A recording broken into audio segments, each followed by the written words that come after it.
It doesn't take a lot to realize that alcohol is gaining more acceptance and more use in our society today than ever before. And if you think it's not, all you have to do is do a quick Google search on the internet and find out that indeed that's the case. The publication and the advertisement of that stuff has become so commonplace and viewed as so harmless that people today kind of get upset even in the church when you talk about the subject. But I want you to ask yourself tonight as we study this lesson, what does the Bible really say about the subject? I don't want you to go home and say, well, Wayne's an old mossback who's behind the times and he doesn't know what he's talking about. And poor fellow, I hope he catches up with the rest of us someday. Because what I think about it doesn't amount to a hill of beans. My dad used to say that all the time. I thought, what's the hill of beans worth? And how big is the hill? You know, I used to picture things. Mom and Dad always had these sayings, and they didn't always know what they meant. And so I'd ask them, what's that mean? I don't know. I think that might have been one of them. But what I'm going to do is present to you what the Bible does say on the subject and compare that to what's going on in our society today and let you make up your mind as to whether my sermon, Drinking a Blight to the World, is true or not.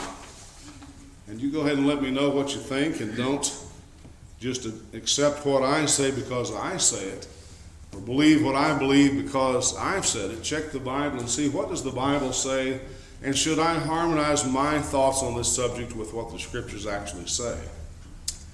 Because after all, if you listen to all the publications, you would think drinking a beer once in a while or a little wine after dinner at night would be a wonderful thing, wouldn't you? And what do they call it in the afternoon when you get off work? Happy hour, which is usually 2 or 3 hours. But so that sounds good. I mean, who's opposed to happy hour? Boy, Wayne, you've really gotten off the deep end. You don't even believe people should be happy. No, I'm all for happy hour. I have happy hour. My happy hour is when I don't drink. And so but when I was a kid, my father preached near Chicago, Illinois, and I remember as a child, ingrained in my mind was this one commercial, and it was from the land of the sky blue waters. And I thought, boy, that sounds great. It was a beer. And then there's another one, Schlitz, the beer that made Milwaukee famous. And of course, the Coors commercial, brewed with Rocky Mountain spring water. I mean, that sounds good, doesn't it? Anything with Rocky Mountain spring water, it's got to be good for you. But then you start hearing a little bit on the other side of it when you hear at the bottom of a commercial advertising beer or whatever, drink responsibly. Well, what's that mean? You ever hear somebody say, study your Bible responsibly? Well, if you're studying it, that's being responsible, right? But if you're drinking, that's not necessarily drinking responsibly. Well, you wonder why there's so much positive advertisement for the alcohol industry and so little, if anything at all, against it. And one reason is because Paul said in 1 Timothy 6, the love of money is the root of all kinds of evil. Annual sales in America are $25.2 billion. If you want to get rich real quick, open up a quick stop somewhere and then start selling alcohol, and you'll become very wealthy very quick. But on the other side of the coin, do you want to be partly responsible for the fact that 80,000 people die every year in some alcohol-related death? Alcohol poisoning kills 6 people every day. 15 million Americans deal with alcohol use disorder. And teen alcohol kills 4,700 people every year. And drunk driving costs the United States $199 billion annually. Why don't we hear those things when we're hearing about drinking or not drinking? Well, because obviously that would discourage people. It would be a negative light, and we don't want to put a negative light on something that's making us so wealthy. But as we look at these things, some more facts, we notice in Genesis 9, and I think this is tragic. God cleans the earth up with a universal flood and wipes off mankind with saving 8 people on the ark. And Noah gets off the ark and he plants a vineyard, and he harvests those grapes as a farmer, and he puts them together and he drinks them, and what happens to poor Noah? He got drunk. Do you think he did it on purpose? Do you think Noah was trying to drink responsibly? And did that have any effect on anyone? Well, it says in verse 21, he drank of the wine and was drunk and became uncovered in his tent. You see, he lost control of himself and didn't know what was happening. And Ham, the father of Canaan, saw the nakedness of his father and told his two brothers outside. But Shem and Japheth took a garment, laid it on both their shoulders, went backward and covered the nakedness of their father. Their faces were turned away, and they did not see their father's nakedness. So Noah awoke from his wine and knew what his younger son had done to him. So he said, "Cursed be Canaan, a servant of servants, he shall be to his brethren." And he said, "Blessed be the Lord, the God of Shem, and may Canaan be a servant. May God enlarge Japheth, and may he dwell in the tents of Shem, and may Canaan be his servant." Well, would you want to be Noah in this situation? A righteous man who preached for 100 years, built an ark, and now he drinks too much, gets drunk, and causes all of this to happen. Would you say that's a good thing or a bad thing? And we know the answer, don't we? Well, Abraham's nephew Lot drank wine and committed incest. So there's another blight on society. We notice in Genesis chapter 19 and verse 30, it says, "Then Lot went up out of Zoar and dwelt in the mountains, and his two daughters were with him, for he was afraid to dwell in Zoar. And he and his two daughters dwelt in a cave. Now the firstborn said to the younger, Our father is old, and there is no man on the earth to come into us, as is the custom of all the earth. Come, let us make our father drink wine, and we will lie with him, that we may preserve the lineage of our father." So they made their father drink wine that night, and the firstborn went in and lay with her father, and he did not know when she lay down or when she arose. It happened on the next day that the firstborn said to the younger, "Indeed, I lay with my father last night. Let us make him drink wine tonight also, and you go in and lie with him, that we may preserve the lineage of our father." Then they made their father drink wine that night also, and the younger arose and lay with him, and he did not know when she lay down or when she arose. Thus both the daughters of Lot were with child by their father. The firstborn bore a son and called his name Moab. He's the father of the Moabites this day. And the younger, she also bore a son and called his name Ben-Ammi. He is the father of the people of Ammon to this day. But is that something you'd like to be proud of? And you see right away that when you drink too much, you lose control of your senses, of your awareness of what's going on. And that was true in Noah's day thousands of years ago, and that's true today. I just watched a TV program a night or two ago in which a young lady, 16 years old, in Georgia, had moved to a town and wanted to be accepted with all the other teenagers. So they went to a party, and the only adult there was a grandmother who hid out in the bedroom somewhere while all the teenagers got drunk in the living room and kitchen. And what brought this show up was this young lady became so blind drunk that she couldn't even carry herself to a chair. So somebody took a video of them all carrying her up to a bedroom, shutting the door and leaving so she could sleep it off. The only problem was one of the teenage boys, who also was drunk and running back on the football team, snuck up to the bedroom, climbed in bed with her, raped her, and she never knew it. Except her friends found out and told them about it later. All of that could have been avoided, and it caused a tremendous uproar in the community, divided families. But both of those teenagers should have known better, and yet look what happened because of what they did. Something not unlike what we read about in the case of Noah and Lot. So young people are exposed to it. 9 out of 10 high school seniors are exposed to drink or drink alcohol. 8 million 7th to 12th graders drink weekly. And yet the media tells us, the internet tells us, that we are drinking ourselves into danger more now than at any rate ever before. But again, keep in mind that a tree is known by its fruit. 49% of the Massachusetts teenagers in a study done in that state said they were more likely to have sex if they drank. That's a common thing among teenagers. They know that. That's almost a saying. If you want to get a girl to lay with you sexually, then you get her drunk. Right? All you guys know that, don't you? Heavy teen drinkers and health problems increase. Most alcoholic problems begin with young drinkers. Not those who start later in life, but those who, with all the crowd, drink.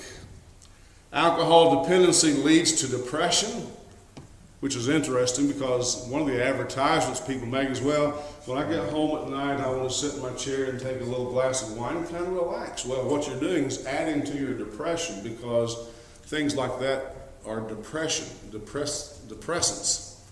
Suicide attempts are more likely if you're not drunk but drinking, and jail time to say the least. So, all that thing being the case, would you say that the Bible teaches, well, it's okay to drink as long as you don't get drunk? Or is it a danger even if you drink a little bit? And the Bible says, people saying, well, Jesus made wine. We'll talk about that in a little bit. So again, let's see what the Bible has to say about it. Well, turn to 1 Peter chapter 4 with me if you would, because you can't get more black and white than that one passage. I just need one to make my case. Because Peter says, for we have spent enough of our past lifetime in doing the will of the Gentiles when we walked in lewdness, lust, drunkenness, revelries, drinking parties, and abominable idolatries. Now he's categorizing all these activities as this is the way the world is. This is what the world does for fun. And folks, here we are 2,000 years after this is written, and nothing's changed. People still today think this is how you have fun. And I understand that, but there's three things mentioned in here that involve drinking. Number one, there's drunkenness, which everybody agrees is wrong, is a sin. Galatians 5 says drunkards will not inherit the kingdom of heaven. But there's also revelries, and we'll define that for you from a Greek dictionary. And then drinking parties, and there's a Greek word behind that as well. But all three of these involve the same thing, the drinking or consumption of alcohol under some circumstance or another. So let's see what they are. Number one, we'll start with drunkenness. 1 Peter 4:3, oinophlugia. Oinos is the Greek word for wine, and it can be grape juice or it can be alcoholic. The context tells you. The second part of that word, phlugia, is abundance. So it literally means excess of wine. And that's the word that Peter is using when he says that is drunkenness. You have an excess of wine. In Galatians 5 and verse 21, the Greek word is methe, and it refers to habitual intoxication, where someone is a drunkard as a way of life. And this state deadens the mind, it destroys the body, you'll die of liver disease eventually, and of course it harms the soul. And we know the drunk who's found staggering and stammering and in a stupor, just like we saw Lot and Noah earlier. Were they just not aware of their surroundings? That young girl I was talking about in Georgia didn't know what had happened exactly. Even the young man who admitted later that he did it wasn't sure what went on because he too was drunk. And so that's a terrible thing. And here's the thing, somebody says, well, I know drunkenness is wrong, but what about drinking? Well, you see the danger of this particular product. It harms people in its worst state, but how do you get to be a drunkard? By starting to drink. And do you know a drunkard who said, that's my life's goal. I want to become a drunkard when I grow up.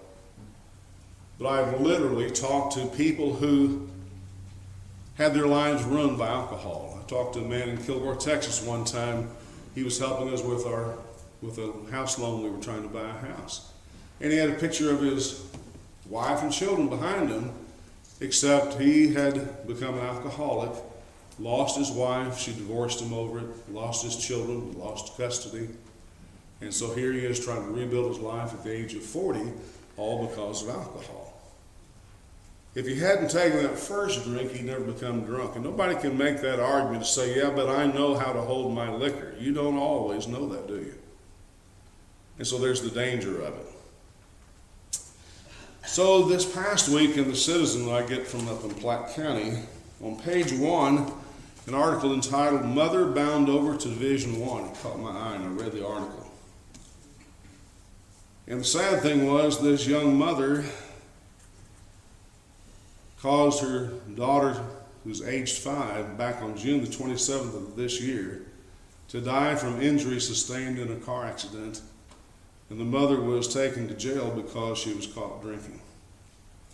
It says the Citizen received a photo that Jones posted on her Facebook page an hour before the crash, showing her drinking with friends, and her post said, "Moms need drinks from Camden Point, Missouri." So her byline was, "Moms need drink." Court documents stated that Jones had a blood alcohol content that was twice the legal limit, and that led to an accident near Route E and Skinner Lake Road. Her Kia Optima hit an electric pole on the north side of the roadway. Platte County deputies responded to the accident with injuries as a 5-year-old was having difficulty breathing. Jones informed the deputy that she had about 2 bottles of wine within the past 5 hours. She consented to a breath test and her BAC was .198. The legal limit is .08. A second test at 11:32 p.m., the BAC was .186. The witness stated this young lady saying, "I never drink this much. I'm so stupid. My baby is my world. I don't care if I go to jail. I just want my baby to be okay." The baby died. Do you think she would tell you that you folks need to listen to what this preacher's saying, because I know from experience that this stuff can lead the wrong direction? So thinking about that, would you say, well, a little bit is okay? That's what she was practicing. A little bit is okay, but that's the problem. You drink a little bit and all of a sudden your judgment's impaired. You don't realize that that next drink is one too many. And what's the typical answer?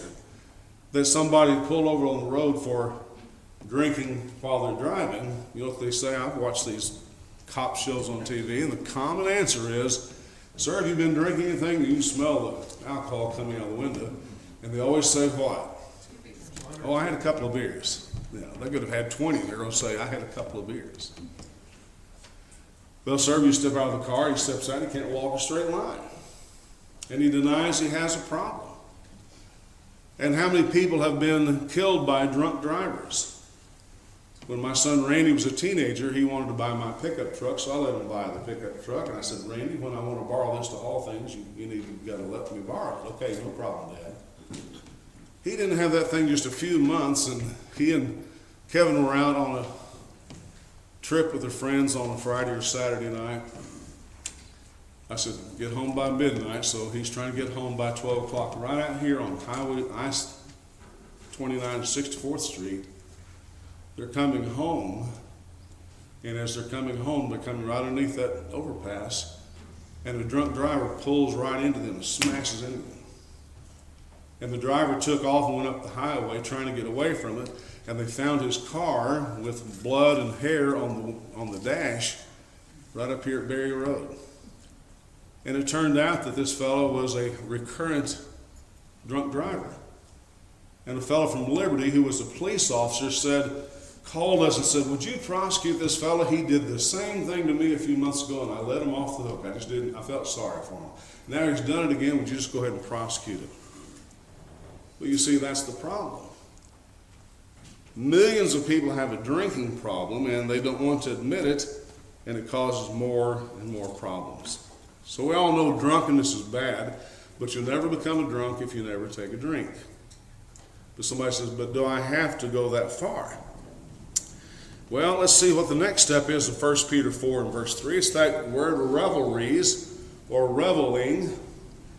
And again, it's from a Greek word komos, which means a revel, carousal. The concomitant and consequence of drunkenness is used in the plural, Romans 13:13, Galatians 5:21, and 1 Peter 4:3.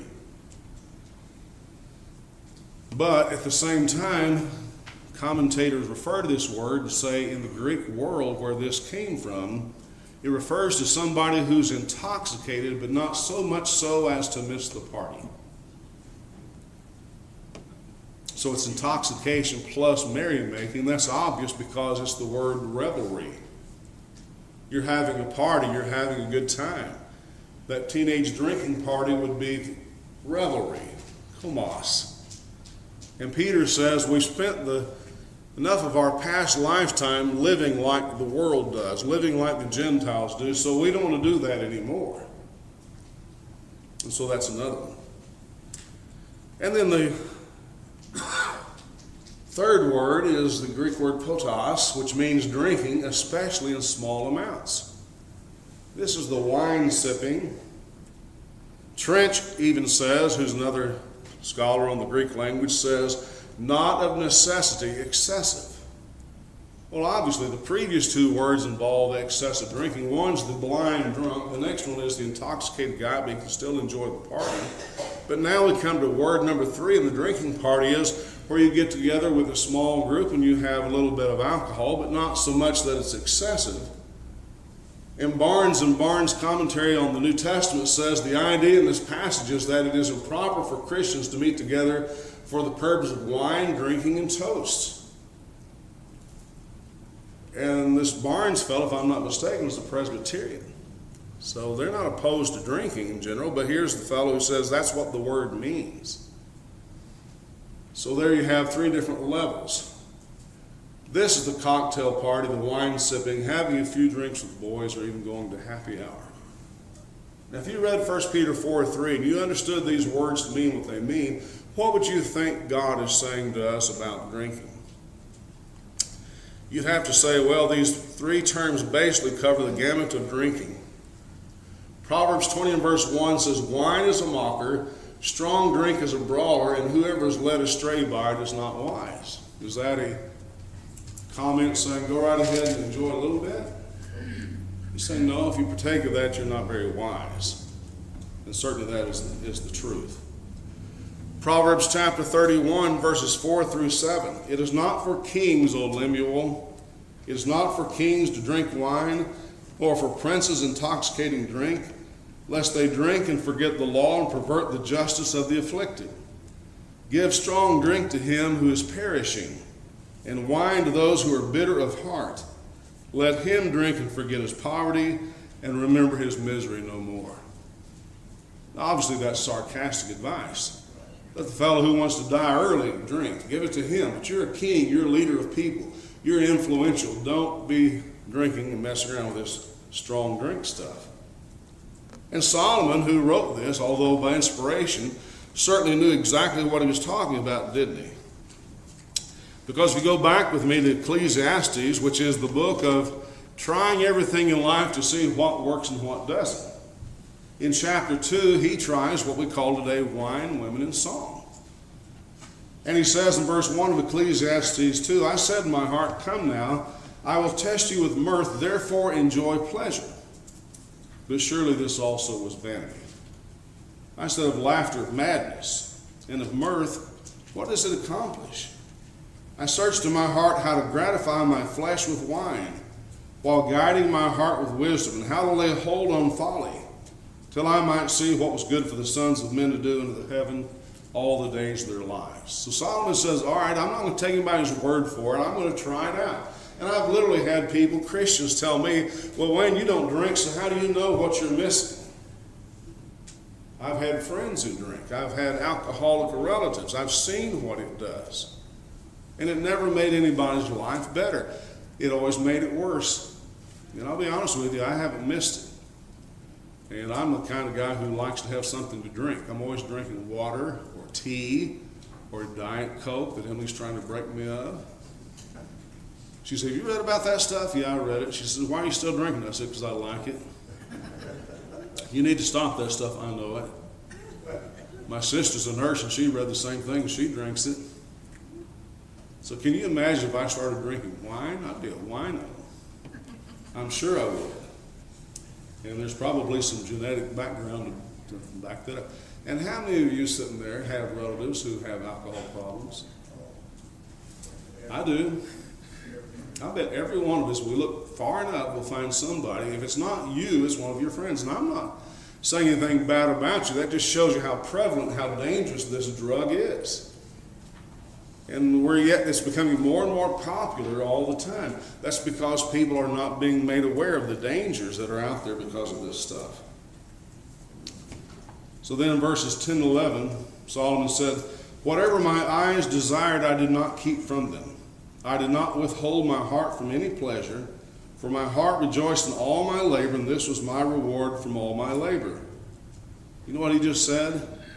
I tried anything and everything that the world says is fun because I work hard and I deserve it. I thought, well, I've heard that argument before too. Then I looked at all the works that my hands had done and all the labor which I had toiled. Indeed, all was vanity and grasping for the wind. There was no profit under the sun. Then I turned myself to consider wisdom and madness and folly. For what can the man do who succeeds the king? Only what has already been done. Then I saw that wisdom excels folly, and light excels darkness. The wise man's eyes are in his head, but the fool walks in darkness. Yet I myself perceive that the same event happens to them all. So what I would say in simple terms, that Solomon is saying, if you think pleasure and madness that the world participates in, the lifestyle that Peter's talking about in 1 Peter 4:3, he says, if you think that gives you lasting pleasure and lasting happiness, and that's going to make you healthy and wealthy and wise, he said, you're fooling yourself. And there's the wisest man that ever lived. Well, there's arguments then defending drinking. The number one is Jesus turned water into wine, so drinking alcohol in moderation must be okay. Well, let's try that one for a minute. Go to John chapter 2, where we read about the first miracle in the wedding feast at Cana. And ask yourself, does that hold water? Pardon the pun. Well, they'd run out of wine, verse 3. And keep in mind that wine in the Bible very often refers to grape juice.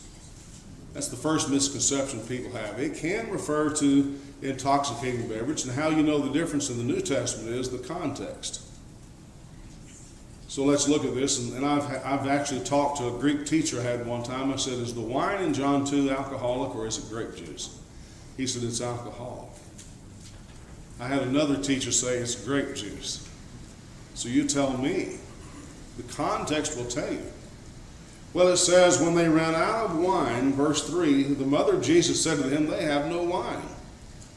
Jesus said to her, woman, what does your concern have to do with me? My hour has not yet come.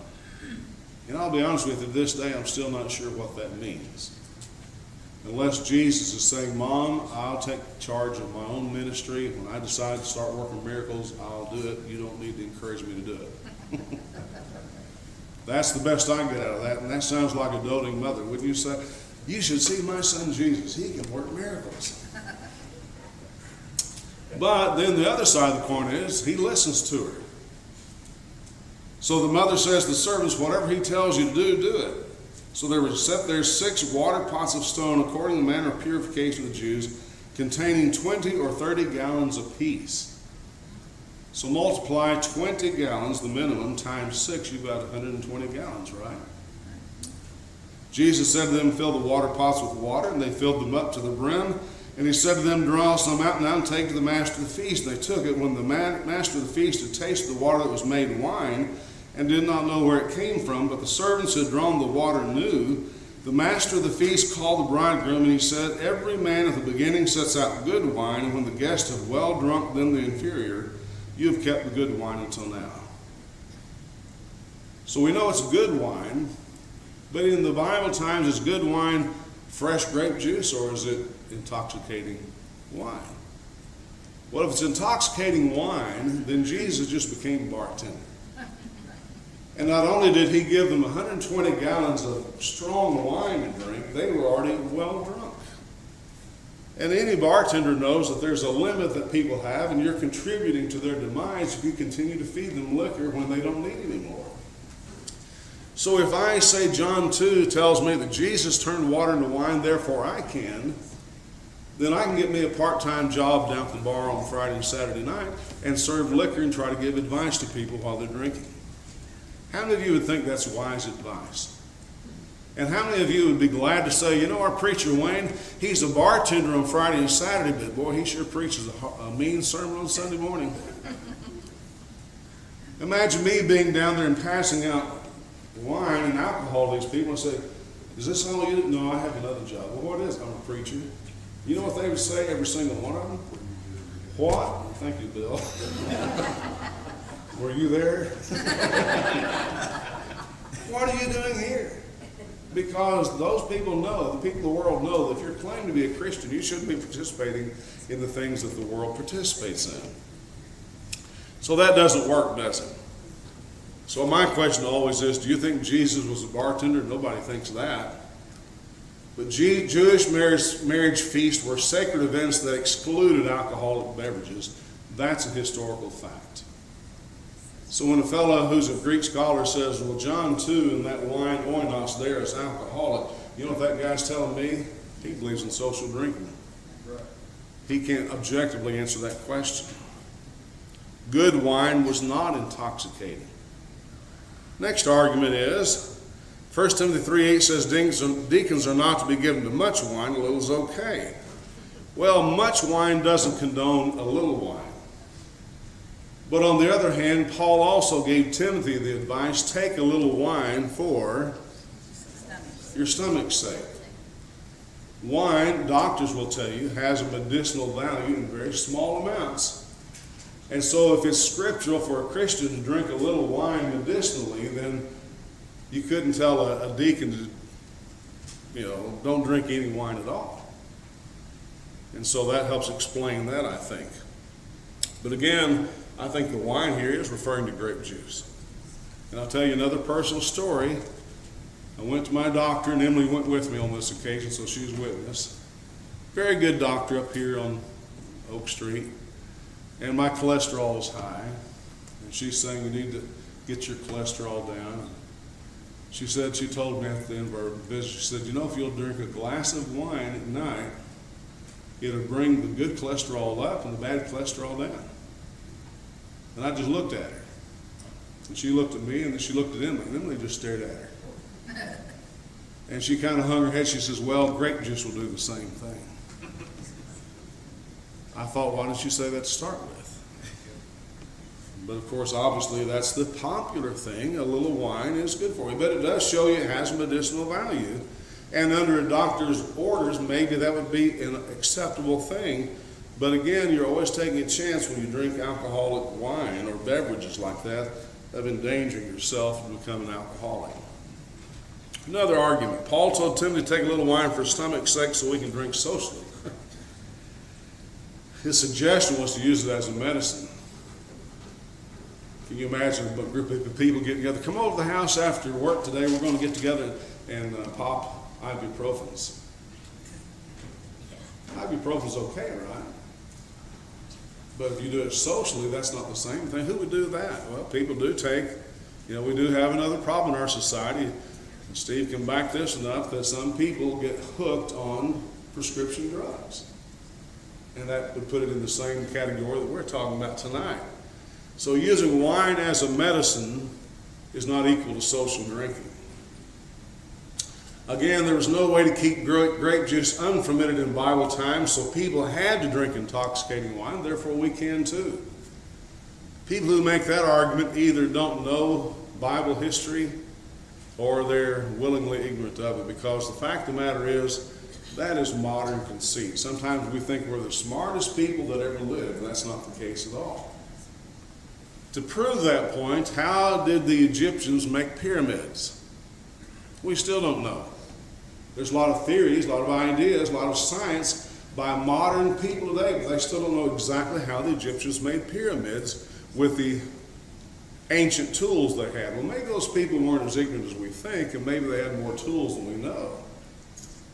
How did you mummify a mummy? We're not sure about that either. So you see, they know more than we sometimes think. In fact, they knew more about those two subjects than we did. The reality is there are a number of ways to preserve grape juice as grape juice. One way would be to put it in a jug and let it down into a cold well and keep it there. And then when you need something to drink, you pull it up out of the well and you pour a glass up and it's perfectly good grape juice and you drink it. And that's the least way. There's lots of other ways. We won't go into that. But just keep in mind, I've got an entire book in my library that's on how ancients preserved wine as grape juice. And so that doesn't work either, does it? So in conclusion, if you avoid the first drink, you'll never have a drinking problem. And that may not be what the Bible strictly requires of you and me, but I can't see it as advertising for it either. Do we really think God defends and condones drinking alcohol in our society today? Because 1 Peter 4:3 says, we've spent enough of our lifetime doing that. We need to give that up and be sober-minded and live for Jesus Christ. So the third thing we haven't even talked about tonight is maybe you can drink responsibly and maybe you'll never become an alcoholic. But if a brother or sister who is weak in that area sees you do that and they're emboldened to drink themselves and they become an alcoholic, do you want to be responsible for them? I don't. And so keep that in mind. So Christians, remember your influence. And keep in mind this poor lady who lost her daughter because she just lost control, did something one time that she never did before, and not only lost her child, but is now headed to jail simply because she thought mothers need wine. Well, she'd probably tell you now I could do without it because she'd rather have her child back. And think of how many people have died at the hands of a drunk or have died themselves because they were drinking. Have you ever heard of the organization MAD? Mothers Against Drunk Drivers. How drunk is drunk? Well, it depends on each individual. But if you're intoxicated enough to hit and kill somebody else, or to have your own teenage son or daughter killed, then that's too much. And the sad truth about that is the only time you find out is after the fact.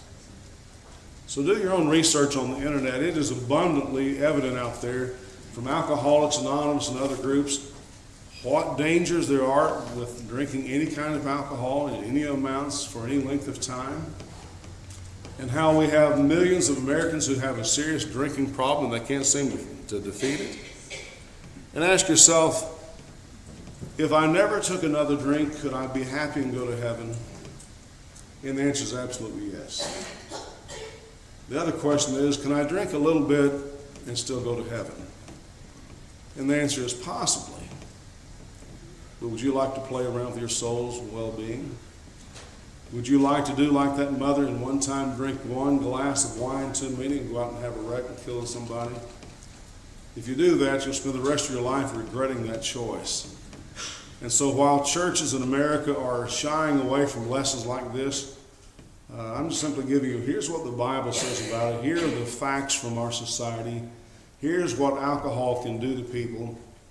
And from personal experience, I've seen it both in family members and friends and people I don't even know. And you do too. So let's look at this subject responsibly and make the right choice, not only for ourselves, but for our children and for our friends and family. I appreciate you listening carefully tonight, and I encourage you to go home and do your own study on the subject if you have a question. Because here just very recently, I had a good brother in Christ, not here, but he came to me and says, you know, I don't think I'm comfortable saying that Christians shouldn't drink. I said, well, you need to hear a lesson on the subject then. And we're not hearing that. And so people can't make a good decision if they don't know the facts. So go back and study 1 Peter 4:3. Look up those words on your own and come and show me what research you come up with. But I do know this one thing. I'm not going to ever touch that stuff because I don't want to take a chance with my health and my salvation. And I think I can sacrifice that little bit for Jesus Christ and I'll be okay. And I think Timothy must have made that same decision because Paul had to say, Timothy, it's okay to drink a little wine for medicinal purposes. Why would you tell a fellow that who was a social drinker? You wouldn't. But you would tell that to a fellow who says, I'm a teetotaler. Even to the teetotaler, occasionally, you might need that for a medicinal purpose. So keep that in mind while we think about these and study for yourself and be convinced in your own mind. Because I heard a long time ago, a man convinced against his will, anybody know the rest of that? Is of the same opinion still. So you be sure you study the facts and decide for yourself. And tonight, while we haven't talked about what to do to become a child of God, I want you to become a Christian, because we pointed out this morning it's the greatest life you can live. Has the greatest God as your Father, the greatest Savior, Jesus Christ, as your elder brother, your great high priest, your true friend. And you have all the blessings that Christianity brings with it. And you can be a child of God and live happily now and forevermore. Why anybody would turn down that invitation is beyond me. But if you'd like to respond to the gospel tonight, then I invite you to come while we stand and sing.